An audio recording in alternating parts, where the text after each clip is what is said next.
오늘 함께 나누신 하나님의 말씀은 신명기 우리 34장 9절에서 12절까지의 말씀입니다. 우리 신명기 34장 9절에서 12절까지 우리 다 함께 한 목소리로 합독하도록 하겠습니다. 시작. 모세가 눈의 아들 여호수아에게 안수하였으므로 그에게 지혜의 영이 충만하니 이스라엘 자손이 야훼께서 모세에게 명령하신 대로 여호수아의 말을 순종하였더라. 그 후에는 이스라엘에 모세와 같은 선지자가 일어나지 못하였나니 모세는 야훼께서 대면하여 아시던 자요 야훼께서 그를 애굽 땅에 보내사 바로와 그의 모든 신하와 그의 온 땅의 모든 이적과 기사와 모든 큰 권능과 위엄을 행하게 하시매 온 이스라엘의 목전에서 그것을 행한 자이더라. 아멘. 오늘 함께 나누실 말씀의 제목은요, 오늘 말씀의 제목은 하나님의 뜻대로입니다. 다 같이 따라 읽어보도록 하겠습니다. 하나님의 뜻대로. 하나님의 뜻대로. 네. 오른손이 나의 가슴에 손으로과 함께 입술로 선포해 보도록 하겠습니다. 오늘도 예수님 안에서 나는 승리함이라. 오늘도 예수님 안에서 나는 성령 충만함이라. 나는 예수님 안에서 오늘도 복된 삶을 살아갑니다. 네, 여러분들의 입술의 고백들이 될 줄 믿습니다. 아멘. 오늘 저는 신명기 34장 우리 9절에서 12절 말씀을 근거로 해서 하나님의 뜻대로라는 제목으로 우리 세 가지 은혜를 함께 나누도록 하겠습니다. 첫 번째는요, 생명도 하나님의 뜻대로입니다. 다 같이 따라 읽어볼까요? 생명도 하나님의 뜻대로. 우리 7절 말씀을 읽어보도록 하겠습니다. 시작. 모세가 죽을 때 나이 120세였으나 그의 눈이 흐리지 아니하였고 기력이 쇠하지 아니하였더라. 아멘. 사람의 생명은 전적으로 하나님께서 주관하십니다. 때로는 안타까운 죽음도 있고 갑작스러운 죽음도 있고 억울해 보이는 죽음도 있지만 생명의 시작과 끝은 모두 하나님의 손 안에 달려있는 것을 여러분들 꼭 기억하시기 바랍니다. 하나님의 손을 떠난 탄생은 없고요, 하나님의 손을 떠난 죽음은 없습니다. 모든 생명과 죽음은 바로 하나님께서 주관하신다는 사실을 기억하시기 바랍니다. 특별히 이 죽음이라는 영역은 하나님의 주권이 가장 분명하게 드러나는 자리입니다. 오늘 본문에 나오는 모세를 보시기 바랍니다. 모세의 육신적인 상태는요, 눈도 흐려지지 않았고 기력도 쇠하지 않았습니다. 당장 내일 죽어도 이상할 사람이 아니라 아직 충분히 더 살아갈 수 있는 육신의 상태에 있는 사람이었습니다. 그런데 하나님은 그의 생명을 120세에 끝내십니다. 그것은 모세의 인생의 마침표가 하나님에 의해 찍힌 것이라고 설명드릴 수 있습니다. 성경은 이때 모세의 마음을 기록하고 있진 않습니다. 하지만 백성들의 마음은 기록해 놓았습니다. 우리 8절 말씀을 읽어보도록 하겠습니다. 시작. 이스라엘 자손이 모압 평지에서 모세를 위하여 30일을 애곡하니라. 장례가 시작될 때만 운 것이 아니라 30일이 지나도록 그를 위해서 울었습니다. 그만큼 모세는 자기 인생을 백성을 위해 다 쏟아부은 사람이었습니다. 마지막 순간까지 다음 세대를 걱정했던 사람이었습니다. 백성들은 그러한 모세의 모든 행동을 보고 그를 진심으로 따랐던 것입니다. 그리고 진심으로 그의 죽음을 안타까워하면서 눈물로써 통곡하고 애곡했던 것입니다. 그렇다고 한다면 모세는 당시에 어떤 마음으로 죽음을 받아들였을까요? 자신의 죽음이 하나님의 말씀에 의해서 정해진 것을 알았을 때 어떠한 마음이, 어떠한 생각이 들었을까요? 모세는 혹시 아직 나의 육신이 건강했기에 아쉬웠을까요? 아니면은 이제 이러한 고생을 덜 해도 되니 홀가분했을까요? 분명한 것은 자신이 없어도 하나님께서 여호수아를 통해 이스라엘을 이끄실 것을 알았기에 미련은 없었을 것입니다. 자신을 대신할 후계자를 직접 하나님께서 여호수아라는 사람을 택하시고 기름 부으셨기에 모세는 더 이상 이스라엘 백성들의 미래를 걱정하진 않았을 것입니다. 사랑하는 성도 여러분, 모세의 생명도 또 결국엔 여호수아의 생명도 죽음을 맞이할 것입니다. 그리고 오늘 우리의 생명도 야훼 하나님께서 주관하고 계시다는 사실을 꼭 기억하시기를 바랍니다. 하나님의 손을 떠난 죽음은 없습니다. 모두 하나님의 계획 안에 있고 주권 안에 있는 것입니다. 이것을 꼭 기억하시기 바랍니다. 우리 두 번째입니다. 사명도 하나님의 뜻대로입니다. 다시 따라 읽어볼까요? 사명도 하나님의 뜻대로. 우리 9절 말씀을 읽어보도록 하겠습니다. 시작. 모세가 여호수아에게 안수하였으므로 그에게 지혜의 영이 충만하니 이스라엘 조선이 야훼께서 모세에게 명령하신 대로 여호수아의 말을 순종하였더라. 아멘. 그에게 지혜의 영이 충만하니 아직 지도자로서 힘이 남아있었던 모세였습니다. 그러나 그는 하나님의 뜻에 따라 여호수아에게 안수하였습니다. 공식적으로 여호수아를 모세를 잇는 후계자로 공인한 것입니다. 여러분들 어떻게 받아들이실지는 모르겠습니다. 아직 내가 할 수 있는 힘이 있고 능력이 있고 여력이 있는데 그것을 다음 세대에게 물려준다는 것은 굉장히 큰 결단이자 용기인 것입니다. 권력이나 특히 높은 자리에 있는 이런 리더들은요, 자신의 자리를 내려놓기를 쉬워하지는 않습니다. 굉장히 어려워할 것입니다. 40년 동안 말도 듣지 않는 백성을 이끌고 광야를 지나왔습니다.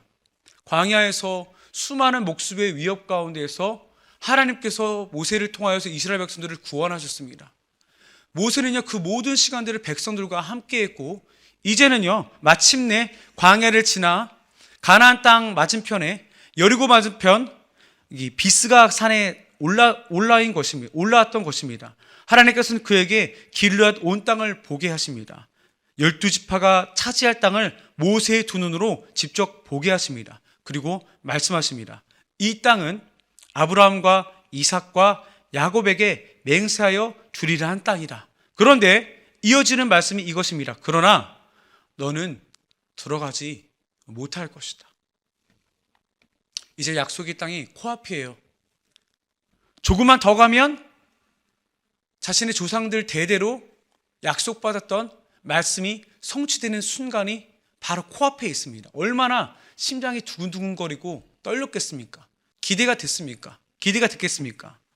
몸도 건강했습니다. 정신도 또렷했습니다. 아직도 지혜가 충만했습니다. 그러나 모세가 가나안 땅에 들어가는 것은 하나님의 뜻이 아니었습니다. 내가 너무나 간절히 원하고 내가 너무나 그렇게 꿈에도 그리던 그 땅이 코앞에 있었으나 모세는 들어갈 수가 없었던 것입니다. 그야말로 그림의 떡이었습니다. 우리는 이러한 모세의 상황에 뒤바뀌었다고 한다면, 내가 모세라고 한다면 이렇게 말할 수도 있을지도 모릅니다. 하나님, 한 번만 그 땅을 밟게는 해주십시오. 여기까지 왔는데 내 몸이 아직도 건강하고 조상 대대로 우리들이 언약이 지어졌던 그 약속의 땅을 드디어 제 눈으로 봤는데, 두 눈으로 봤는데 밟게만 해주십시오. 하나님, 제가 그 땅을 밟게만 해주십시오 라고 할 수도 있을 것 같아요. 우리라고 하면요. 그러나 그것은 하나님의 뜻이 아니었습니다. 모세의 마지막은 바로 여리고성 맞은편에서 그 생을 마감하는 것이었습니다. 이 가나안 땅을 밟는 것은 하나님의 뜻이 아니었습니다. 우리는 하나님의 뜻을 다 이해할 수 없습니다. 우리가 만약에 상황을 바꿔서 하나님이라고 한다면 그 고생하고 수고한 모세에게 보상이라도 하듯, 그래, 땅이라도 한번 밟아보고 끝내자, 너의 삶은 여기까지다, 이렇게 할 수 있지 않겠습니까? 그런데 하나님께서는 그것을 허락하시지 않았어요. 근데 여러분들, 이것을 허락받지 못했다고 해서 여러분들 마음에는 어떠한 마음이 드십니까? 내가 모세라고 한다면, 하나님 진짜 너무하시네, 땅이라도 그 땅 한번 밟는다고 때 같아요? 아니면은 뭐 닳는 것도 아닌데 땅이라도 한번 밟게 해주시지, 이런 생각이 들지 않겠습니까? 우리는 하나님의 뜻을 다 이해할 수는 없습니다. 다 받아들일 수 없을 때도 있습니다. 그러나 따라야 하는 것입니다. 하나님의 뜻이기 때문에 순종해야 되는 것입니다. 왜요? 하나님의 뜻이기 때문에. 그게 정답인 거예요. 내가 아무리 간절히 원하고 하나님 이 정도는 되잖아요. 이 정도는 해줄 수 있잖아요 라고 생각하지만 그것이 하나님의 뜻이 아니라고 한다면 멈추고 순종하는 게 가장 옳은 길인 것입니다. 모세는요 결국에는 순종했어요. 성경 말씀에는 모세가 이것에 항의하였더라, 하나님께 서운해했더라, 눈물을 흘렸더라, 이런 구절은 찾아볼 수가 없습니다. 이런 구절은 다 찾아볼 수가 없고 그저 순종해서 죽음을 맞이했다라고 기록을 하고 있는 것입니다. 그 여리고성 앞까지 이끌어가는 것이 모세의 역할이었습니다. 그리고 앞으로는 여호수아의 역할이 있는 것입니다. 여호수아를 향한 하나님의 뜻과 계획이 있는 것입니다. 오늘 우리의 역할, 오늘 우리가 감당해야 될 하나님의 사명과 뜻은 무엇일까요? 우리는 무엇을 계속해서 이어가서 해야 되고 무엇을 그만두고 멈춰야 될까요? 그러나 우리가 기억할 것은 하나님의 뜻과 계획 가운데서 우리의 감정은 중요하지 않다라는 것입니다. 우리의 이성적인 계산도 중요하지 않다라는 것입니다. 우리들이 겪고 있는 상황이나 분위기 이런 것도 중요하지 않다라는 것입니다. 하나님의 뜻은 오로지 하나님의 주권 가운데서 나타나는 것입니다. 우리는 그것을 존경해야 돼요. 인정해야 되고 받아들여야 돼요. 하나님도 우리를 향하신 뜻과 계획이 있을 것입니다. 우리들의 삶의 자리에 예비한 것들이 있을 것이고 이끌어갈 하나님의 계획들이 있을 거예요. 그렇다고 한다면 우리는 전적으로 하나님을 신뢰해서 하나님의 뜻이 어디에 있는지 깨닫고 순종함으로 하나님 앞에 귀하게 나가야 될 줄 믿습니다. 그래서 우리는 내 상황이 어떠하든 하나님의 뜻에 따라야 합니다. 모세처럼요. 약속의 땅 앞까지가 모세의 사명이었고 그와 함께한 백성들의 사명이었습니다. 사랑하는 성도 여러분, 오늘 우리에게 주어진 사명을 그래서 감사하게 받아들여야 되는 거예요. 언제 이 사명이 끝날지 몰라요. 하나님은 우리에게 그것을 알려주진 않았지만은 우리에게 주어진 사명, 우리가 받은 바의 사명을 그래서 귀하게 여겨야 돼요. 이것이 허용되는 시간이 결코 길지가 않는 것입니다. 생각보다 짧을 수도 있어요. 생각보다 우리가 짧게 마침표를 찍을 수도 있어요. 그러나 중요한 것은 그때가 언제이든 모든 순간 우리는 하나님의 사명에 순종해서 최선을 다하고 그 다음에 하나님께서 마치라고 할 때에 아멘, 알겠습니다, 주님 저는 여기까지입니다 라고 겸손하게 내려놓아야 될 줄 믿습니다. 그러면 하나님께서 그 인생을 참으로 복되게 여기실 거예요. 자, 우리 세 번째입니다. 다 같이 따라 읽어볼까요? 평가도 하나님의 뜻대로. 우리 10절부터 12절 말씀을 읽어보도록 하겠습니다. 시작. 그 후에는 이스라엘에 모세와 같은 선지자가 일어나지 못하였나니 모세는 야훼께서 대면하여 아시던 자요 야훼께서 그를 애굽 땅에 보내사 바로와 그의 모든 신하와 그의 온 땅의 모든 이적과 기사와 모든 큰 권능과 위엄을 행하게 하심에 온 이스라엘의 목전에서 그것을 행한 자이더라. 하나님께서 모세를 이렇게 평가하시는 거예요. 앞으로 모세와 같은 선지자는 없을 것이다. 비록 약속의 땅에는 들어가지 못했습니다. 그러니까 모세는 자신의 사명을 어떻게 평가했을까요? 약속의 땅을 들어가는 것까지가 완벽했을 거라고 생각했을 수도 있습니다. 그러나 여리고성 맞은편에 거기까지다 라고 했을 때 모세는 자신의 사명을 어떻게 평가했을까요? 그런데 모세의 평가가 어떠했든 간에 하나님의 평가는 그 어떠한 평가보다 너무나 복된 평가였습니다. 앞으로도 이제부터 모세와 같은 선지자는 이 땅에 없을 것이다. 여러분들 너무나 귀한 평가 아닙니까? 모세는 이러한 이야기를 들었을 때 어떠한 생각이 들었을까요? 비록 약속의 땅에는 들어가지 못했습니다. 그러나 하나님은 모세가 인생을 다 바쳐서 충성하고 순종했던 그 모든 순간을 통하여서 최고의 평가를 내려주시는 것입니다. 우리는 이렇게 말하고 싶을 수 있습니다. 모세가 그 하나님의 평가 이전에 하나님께서 여기까지다라고 했을 때 하나님 아직은 저는 건강한데요. 이제 거의 다 왔습니다. 이대로 끝내기 너무 아쉽습니다. 완벽하게 하나님 사명을 감당해서 더 높은 평가를 받고 싶습니다. 더 높은 상급을 받고 싶습니다. 하나님 완벽하게 이 사명 감당하겠습니다 라고 하지만 모세의 그 불완전한 사명에도 하나님은 모세가 최고라고 평가해 주시는 것입니다. 여러분들, 이게 너무나 큰 축복인 거예요. 우리의 생각에 완벽하다라고 하는 그 사명의 계획들이 다 이루어지지 않고 미완성이라 할지라도 하나님께서 평가하시는 것이 중요한 거예요.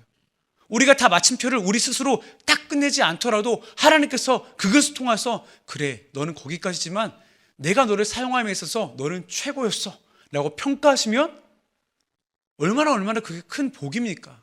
안 그렇습니까? 네, 그게 최고인 거예요. 우리 스스로가 고집스럽게 내가 끝까지 마침표를 찍어야 돼요, 이것이 아니라 하나님께서 여기까지 마침표를 찍으면 돼, 최고였어, 너무나 잘했다, 너와 같은 사람은 없을 거야, 이렇게 평가해 주시는 게 가장 최고의 평가라는 것입니다. 자기의 생각보다 하나님의 뜻이 더 옳다라고 여겼던 모세였기에 하나님의 뜻에 전적으로 순종했던 것입니다. 40년 광야 생활 가운데 모세가 배운 게 무엇이겠습니까? 하나님 말씀에 충성하고 순종하면 된다 라는 것을 훈련받지 않았겠습니까? 그것을 잊지 않았다라는 거예요. 말년에 그의 사역의 마지막에 가장 중요한 하이라이트 시점에 모세는요, 그것이 불완전하고 미완성이었을지라도 하나님 말씀에 순종하는 것이 제일이다라는 것을 광야 생활 가운데서 배웠을 것이에요. 그리고 끝까지 그는 아름다운 유종의 미를 거두었습니다. 하나님께 불순종하지 않고 하나님께 대항하지 않고 하나님께 온전히 순종함으로 최고의 결말, 최고의 하이라이트의 장면을 찍은 것입니다. 그래서 하나님은요, 그러한 모세를 높여주시는 거예요. 우리가 스스로 높아지려고 한 것이 아니라, 모세가 스스로 높아지려고 한 것이 아니라 하나님께서 모세를 높여주시는 거예요. 이게 진짜 중요한 거거든요. 내가 계속 높아지려고 하고 높임 받으려고 하고 높임 받은 것을 인정받으려고 하면요, 늘 실수가 있고 넘어짐이 있어요. 그러나 하나님께서 스스로 높여주신다고 한다면요, 거기에는 실수가 없고 넘어짐이 없고 가장 아름다운 마침표가 되는 것이에요. 하나님도 백성도 그를 인정하게 된 거죠. 모세는 정말 우리가 생각했을 때 가장 완벽한 최고의 리더였다라고 평가되는 것입니다. 중요한 것은 내 뜻이 아닌 것입니다. 내 계획이 아닙니다. 내 노력이 아닙니다. 하나님의 뜻과 하나님의 계획인 것입니다. 하나님의 일하심이 중요한 것입니다. 그러면 하나님께서 우리를 스스로 높여주시는 거예요. 사람에게도 인정받게 하십니다. 사랑하는 성도 여러분, 여러분을 향한 하나님의 뜻이 무엇인지 하나님의 음성에 귀 기울이시기를 바랍니다. 그리고 하나님의 뜻이라고 한다면 무조건 순종하시기 바랍니다. 그것이 미련이 생기고 아쉽고 내가 여기까지 하면 정말 완벽할 텐데 라는 생각이 들지라도 무조건적으로 하나님의 뜻에 순종하시기 바랍니다. 하나님의 뜻을 따르는 사람과 하나님은 반드시 함께 하십니다. 하나님은 반드시 그의 인생을 최고로 평가해 주시는 것을 여러분들 꼭 잊지 않게 되시기를 예수님의 이름으로 축복합니다. 예수님의 이름으로 축복합니다. 그래서 여러분들 오늘 하루도 하나님, 나의 사명이 어디까지입니까? 늘 겸손하게 아뢰면서 주어진 사명을 최선을 다하시기 바랍니다. 후회 없게 하시기 바랍니다. 모세는요, 후회가 없었을 거예요. 여러분들에게도 후회가 없기를 바랍니다. 여러분들이 감당하는 모든 사명에 후회가 없게 되기를 예수님의 이름으로 축복합니다. 혹여라도 우리 가정에 아직 아직 돌아오지 못한 자녀나 가족들이 있다고 한다면 그 가족들을 하나님께서 책임지고 계시다는 사실을 꼭 기억하시기 바랍니다. 놓지 않으실 거예요. 우리는 그저 계속 기도하면 돼요. 내가 그것을 마침표를 찍지 않아도 돼요. 우리가 그것을 두 눈으로 보지 않아도 됩니다. 하나님께서 우리의 기도에 응답하시는 것입니다. 우리가 기도한다는 것은요, 하나님께서 우리의 기도에 응답하신다라고 하는 그런 뜻이 있는 거거든요. 그래서 우리가 성령의 감동에 의해서 기도를 하는 거예요. 이것을 꼭 기억하시기 바랍니다. 믿음의 기도는요, 믿음의 역사를 만들어내거든요. 믿음의 기도는 믿음의 역사를 만들어내요. 여러분들, 인간적인 한계의 연약함에 그리고 부족함에 연연하지 않게 되시기 바랍니다. 하나님이 온전하시고요, 하나님의 계획이 완전하시고요, 하나님의 뜻이 가장 복된 거예요. 이것을 꼭 기억하게 되시기를 예수님의 이름으로 축복합니다. 기도하겠습니다. 사랑과 은혜가 풍성하신 좋으신 아버지 하나님 감사합니다. 우리 살아가는 순복음 강북교회 성도님들이 오늘도 특심을 가지고 새벽을 깨웁니다. 이 새벽에 한숨이라도 잘 수 있고 1분이라도 더 누일 수 있는데 찬바람을 뚫고 예배의 성전에 자리하고 입을 걷어 제치고 주의 성전에 무릎 꿇고 말씀을 듣는 이유가 무엇입니까? 하나님의 뜻과 계획이 너무나 복되고 중요하기 때문입니다. 우리들이 우리의 인생을 우리들의 멋대로 이끌어가는 것이 아니라 하나님께 전적으로 믿고 맡기기 위함입니다. 말씀이 우리를 다스리기를 원하고, 말씀이 우리의 생각과 마음을 주장하기를 원하고, 말씀이 우리의 인생을 변화시키고 복을 내려주기를 원하기 때문에 하나님 온전히 주의 모든 것을 신뢰하며 인정하며 예배를 드립니다. 오늘 이 자리에 예배에 드린 모든 성도님들을 마음껏 축복하여 주시고, 하나님 모세가 하나님께 최고의 평가를 받았던 것처럼 이곳에 계신 모든 성도님들이 하나님 사명을 마치는 그날에 하나님께 최고의 평가를 받고 내리는 우리 모두가 될 수 있도록 하나님 마음껏 축복하여 주시옵소서. 사랑의 주님, 오늘도 빈손으로 오지 아니하고 귀한 예물을 들고 이 성전에 나왔습니다. 이 예물을 기뻐 흠양하여 주시옵소서. 마음과 정성과 뜻을 다해 드립니다. 여유로워서 드리는 것이 아닙니다. 하나님께서 살아계신 것을 믿기에 아버지께서 우리에게 은혜 베푸신 것을 감사함으로 예물을 올려드립니다.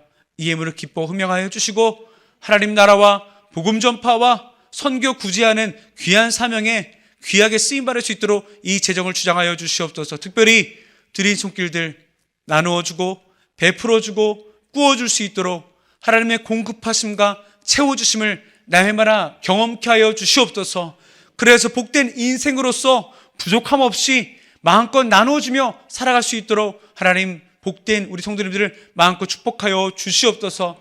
그래서 더욱더 하나님께 귀한 예물로서 영광을 드릴 수 있는 축복된 사람들로 살아갈 수 있도록 하나님 마음껏 축복하여 주시옵소서. 예수님의 이름으로 기도드립니다. 아멘. 하늘에 계신 우리 아버지여, 이름이 거룩히 여김을 받으시오며 나라가 임하시오며 뜻이 하늘에서 이루어진 것 같이 땅에서도 이루어지이다. 오늘 우리에게 일용할 양식을 주시옵고 우리가 우리에게 죄 지은 자를 사하여 준 것 같이 우리의 죄를 사하여 주시옵고 우리를 시험에 들게 하지 마시옵고 다만 악에서 구하시옵소서. 나라와 권세와 영광이 아버지께 영원히 있사옵나이다. 아멘.